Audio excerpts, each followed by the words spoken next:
This is the FM Gold channel of All India Radio. In the program News Analysis, now we bring you a discussion on Swachhata Hi Seva campaign. The participants are Dr. C.K. Varshney, environmentalist, and Aarti Dhar, journalist. From today we are starting Swachhata Hi Seva Hai campaign at the initiation of the Prime Minister, as we know. Fortnight-long campaign gave a push to Swachh Bharat Abhiyan, as I understand it. I just want to know from you, how far have we achieved in Swachh Bharat Abhiyan and what kind of push will this fortnight give to that Abhiyan?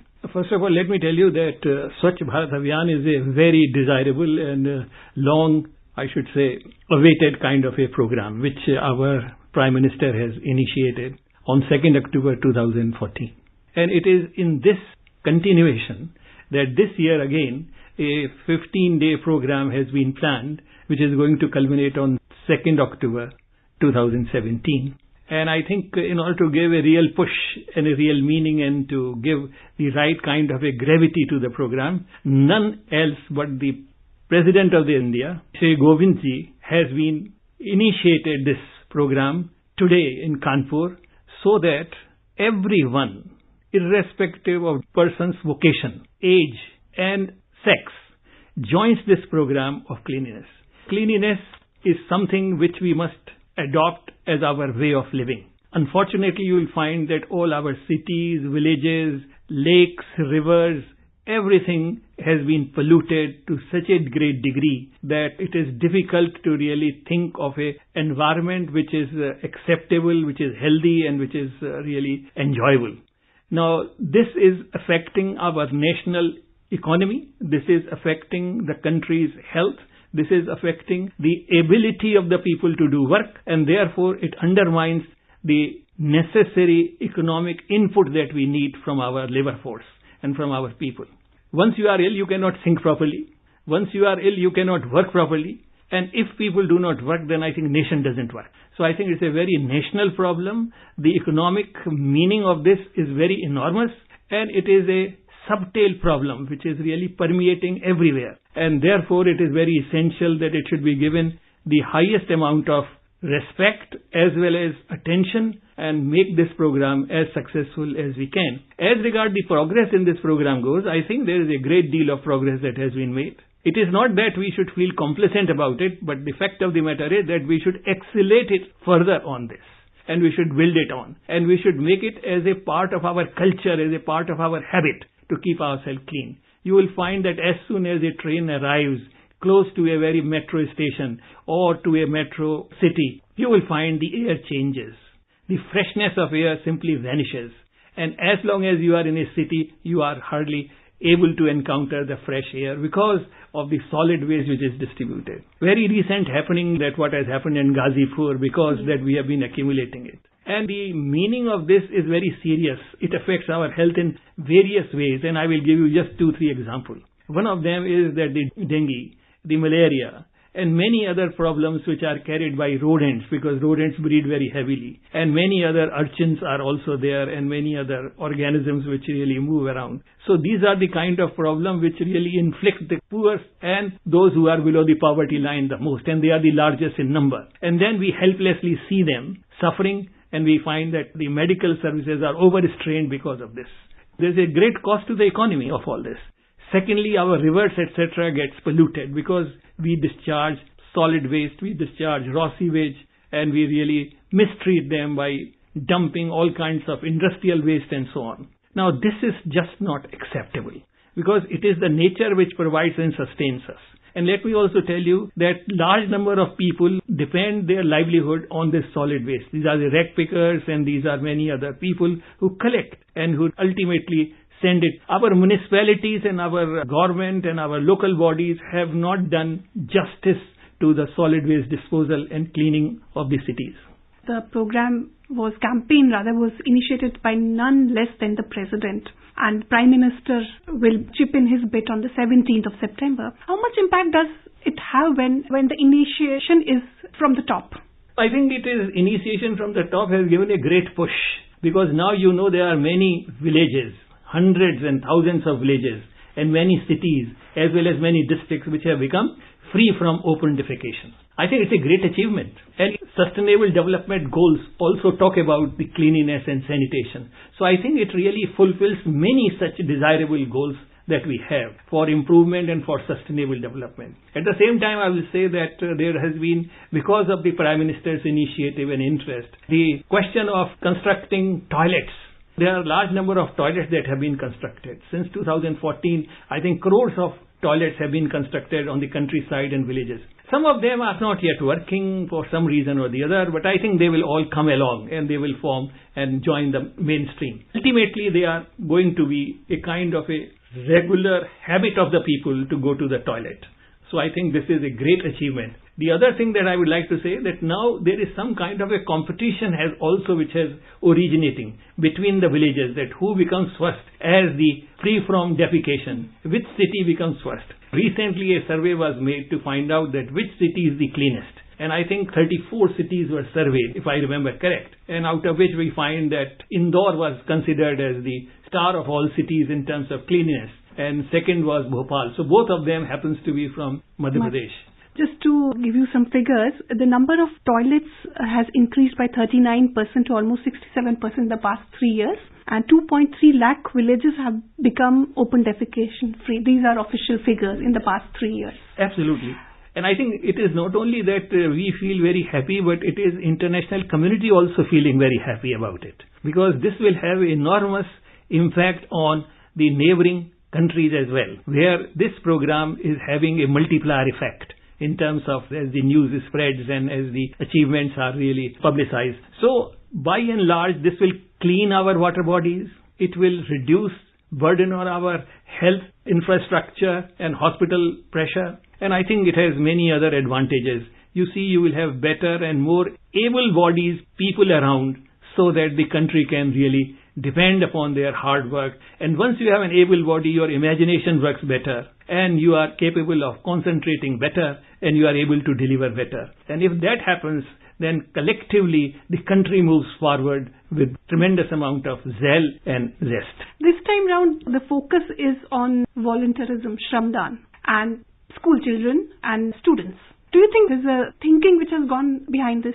No, I think everybody has to chip in. It is not only the school-going students or the university-going students. I think it is everyone who wants to really contribute to this very desirable, very laudable cause.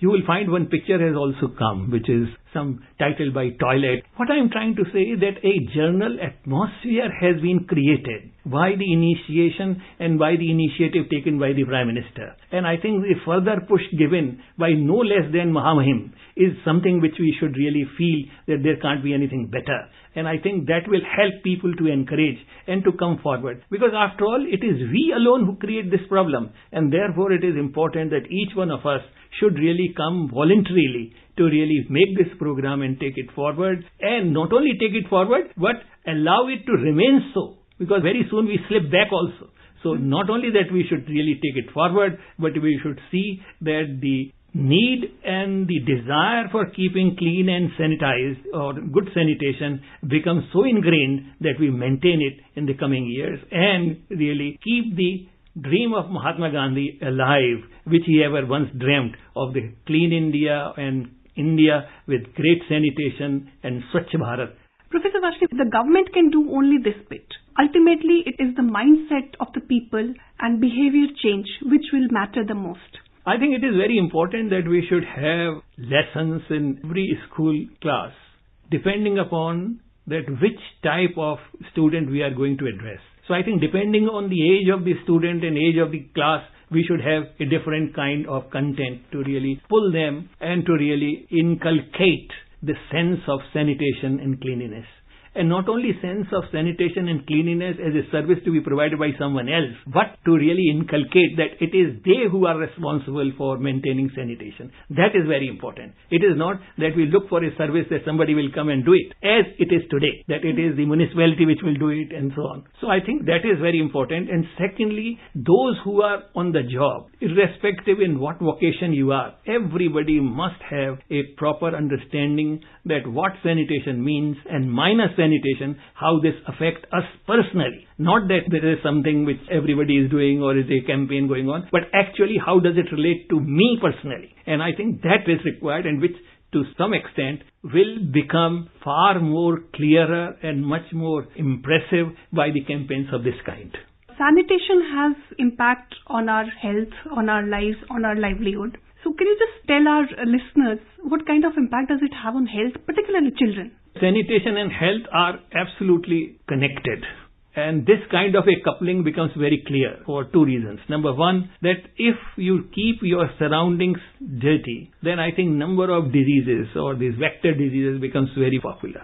The rodents and the kind of diseases that rodents spread. So I think number of rodents increases if the waste is not taken care of. Thirdly, that because of the waste or human excreta, what you will find that water gets very seriously polluted. And most of our people depend on well water. And they are also dependent on water from the lakes as well as rivers directly they consume. And if this kind of a water they are consuming, then children have a very low immunity and therefore they become the first sufferers.